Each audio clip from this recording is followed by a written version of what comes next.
ఇప్పుడైతే దర్శన్కి we don't know, but పెద్ద శిక్ష పడి he could be in jail for a while. See from అంటే నాకు ఎంతవరకు obviously I only go by whatever police side so far. I think the defense will be culpable homicide not amounting to murder. అంటే మీరు చంపాలనే ఇంటెన్షన్తో చేయాలి. Murder అనేది మీరు చంపటానికి తీసుకున్న నిర్ణయం, ప్రీమేటెడ్ మర్డర్ ప్లాన్ ప్రకారం. ఎందుకు ప్లాన్ ప్రకారం? మీరు వాడిని అబ్డక్ట్ చేసి తీసుకొచ్చి ఇక్కడ పెట్టి కొట్టి ఆడ చచ్చిపోయాడు. ఓకే, అప్పుడు అది మర్డర్ చేసే ఇంటెన్షన్ ఉంటే వేరు. మీ ఉట్టి కొట్టడానికి తీసుకొచ్చాం, అన్ఎక్స్పెక్టెడ్గా చచ్చిపోయాడు అంటే it can come under culpable homicide. But it's still very big offence. It is a big offence. కానీ ఇక్కడేంటి, అప్పుడు ముందే చెప్పేశారు అనుకోండి, నేను కొట్టాను ఆడిపోయాడు, నేను చంపాలనే ఉద్దేశం నాకు లేదు. కానీ then they try to hide the body, then they try to mislead the investigation. అదంతా కాన్స్పిరసీ కింద వస్తుంది. అప్పుడు కల్పబుల్ హోమిసైడ్ అనేది స్ట్రెంగ్త్ ఉండదు దానికి. Correct. So because of all this అంటే నాకున్న ఇన్ఫర్మేషన్ ప్రకారం ఒక 7-10 ఏళ్ళు you can go in. And what about Pavithra sir? Same thing. No she also present. ఇక కొట్టినప్పుడు తను కూడా ఉంది అక్కడ. Then so instigator Pavithra, executor ఏమో ఈడు. ఇంకోటి ఎవరెవరైతే కొట్టారో అసలు వాళ్ళకి సంబంధమే లేదు కదా. అసలు వాళ్ళకి రేణుకా స్వామికి సంబంధమే లేదు అసలు ఏ విధంగా. ఈ అమ్మాయిని తనకి దర్శన్ కొన్న ఎఫ్ఐఆర్ తోటి స్టార్ట్ అయింది. అది వాళ్ళకి ఏం సంబంధం? వాళ్ళందరూ వర్కర్స్, వీళ్ళు ఏం చెప్తే వాళ్ళు చేశారు అంతే నమ్మేసి. ఈ సినిమా పేరు అనుకోకుండా ఒక రోజు అంతే కదా. అంతే, బికాజ్ అనుకోకుండా ఆ క్షణం మొమెంటరీ డెసిషన్. ఇది the gravity of it sir. మీరు ఇప్పుడు చెప్తుంటే అర్థమవుతుంది. ఆ ముగ్గురు ఎస్పెషలీ, ఇతను Darshan at least is indirectly involved because అతని గురించే పెట్టాడు అతను ట్రోల్. ఈ అమ్మాయి of course is involve because అమ్మాయికి డైరెక్ట్గా పెట్టాడు. పెట్టినవాడు వాడు. సేవ్ చేయడానికి వచ్చిన ఈ ముగ్గురు, వాళ్ళకి కుటుంబాలు ఉండొచ్చు, కళలు ఉండొచ్చు, I don't know whatever their backgrounds are, వాళ్ళకి అనవసరంగా జీవితాలు పోయినట్టే. అది ఇప్పుడు వాళ్ళల్లో ఎవడెవడు కొట్టాడు, ఎవడ ఎక్కువ, అది కూడా I mean of course they will be there. Judicial ఫైనల్గా ఛార్జ్లో పెడతారు, కానీ all of them are co conspirators కదా బేసిక్గా. ఇప్పుడు మీకు రోడ్డు మీద గబుక్కుని ఘర్షణ జరిగింది అనుకోండి, ఎవడో మేము తోసాడు లేకపోతే ఏదో చేసాడు, దాంట్లోంచి మీకు ఒకటి డెవలప్ అయ్యి ఒక మర్డర్ జరిగింది అనుకోండి, అది వేరు. ఇది మొత్తం ప్లాన్. ఎక్కడెక్కడో ఎవడెవడో ఉండి ఆని తీసుకొచ్చి అక్కడ పెట్టి ఇక్కడ పెట్టి వీళ్ళు వచ్చి చేస్తే, మీరు ఒక్క మర్డర్ అనేది ఇంటెన్షన్ అనేది తప్పించేస్తే చాలా ప్లాన్ ప్రకారం జరిగింది కదా. అవును. సో ఈవెన్ బీటింగ్ హిమ్ ఏంటి అంత వైలెంట్గా ఆడు బోన్స్ సిరిగేటట్టు కొట్టడం కూడా it's causing grievous injury, even that will come under attempt murder. అవును. కానీ వీళ్ళు ఏమనుకుని ఉంటారు, ఈ దెబ్బతో భయపడి నా కొడుకు మళ్ళీ రాడు అనుకుని ఉంటారు అంతే. So lots of times that is what people think. అవును, ఒక్కటేస్తే మళ్ళీ పడి ఉంటాడని. యూనో, సో ఇది వీళ్ళు రాసుకున్న స్క్రీన్ ప్లే, డెస్టినీ ఏమో ఇంకోటి ఏదో రాసింది అంతే.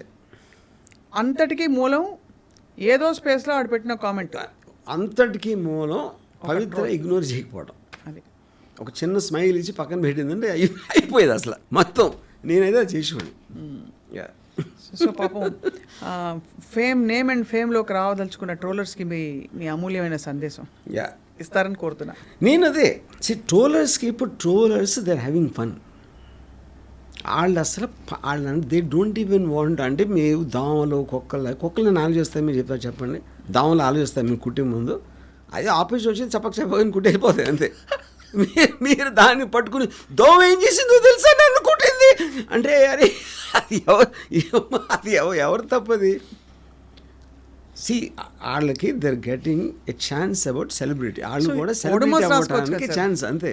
ఓడమోస్ రాయాలా, నేను అదే ఓడమోసి అన్నీ కూడా ఓడమోస్ అంటే అది దగ్గరికి రాలేవు. అప్పుడు దాన్ని మనకి ఇక్కడ ఉన్న ఈక్వల్ ఏంటంటే అసలు చూడకపోవడం, చూడద్దు అసలు అంతే అంతే అంతే. అదే ఓడమోస్. లేదా కామెంట్స్ డీయాక్టివేట్ చేయండి. ఇక్కడ కామెంట్స్ డీయాక్టివేట్ చేయొచ్చు కదా, అది ఎందుకు చేయరు? ఎవరు చేయరు, ఎందుకంటే కొంచెం మంచి. అదే చెప్తున్నా, అదే. Very interesting conversation sir. But actually it's పెద్ద సమస్య. ఇప్పుడు చాలా కరెక్ట్ టైంలో మీరు మాట్లాడారు. అండ్ ఆనెస్ట్లీ టెల్ యూ, అది మాత్రం రాసి పెట్టుకోండి, this will only increase, it won't decrease. ఈ ట్రోలింగ్ అంతా బికమ్ వర్స్ బికాస్ ఇప్పుడు ఏఐ టూల్స్ అన్నీ వచ్చిన తర్వాత ట్రోలింగ్కి ఒక అనదర్ ఒక range. అంటే ఇంకో పరాకాష్ఠకు చేరుతుంది ట్రోలింగ్. సో అందరు నవ్వుకుని, ఎందుకంటే ఫైనల్గా ట్రోలింగ్ ఆల్సో రిక్వైర్స్ క్రియేటివిటీ కదా. కానీ ట్రోల్ అవుతున్న వాళ్ళు ఒకటే సంతోషపడాలి, ఏంటంటే వాళ్ళు ట్రోల్ అవుతున్నారంటే వాళ్ళు ఫేమస్ అని అర్థం. నేను అది చెప్తున్నా వాళ్ళ ఇప్పుడు రేణుకా స్వామిని ఎవరు ట్రోల్ చేయరు కదా. ఇప్పుడు ఇక్కడ పాయింట్ ఏంటంటే ఇందాక నేను చెప్పినట్టు నాన్ కాంట్రవర్షియల్ పీపుల్ని ట్రోల్ చేయడం కష్టం, ఎక్కువ దొరకదు, సబ్జెక్ట్ మ్యాటర్ దొరకదు. అవును కాంట్రవర్షియల్ పీపుల్ ఈజీ దొరుకుతుంది. అవును. ఇప్పుడు రాజమౌళి అనుకోండి, Rajamouli is a very very big celebrity.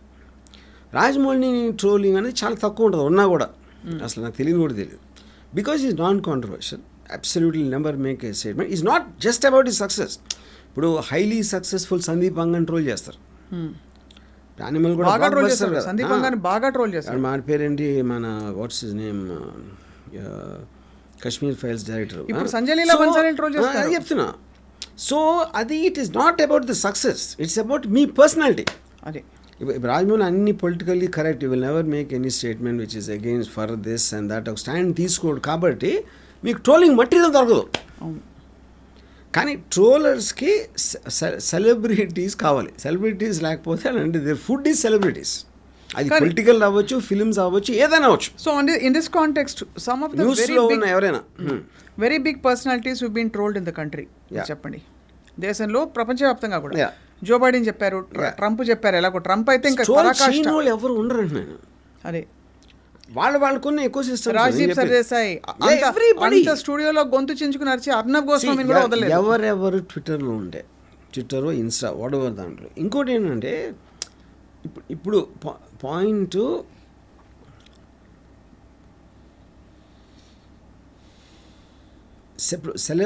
Celebrities కాకుండా, ఇప్పుడు ఫర్ ఎగ్జాంపుల్ చెన్నై ఆవిడ చెప్పాను, ఆవిడ సెలబ్రిటీ కాదు కదా, వార్తల్లోకి వచ్చింది.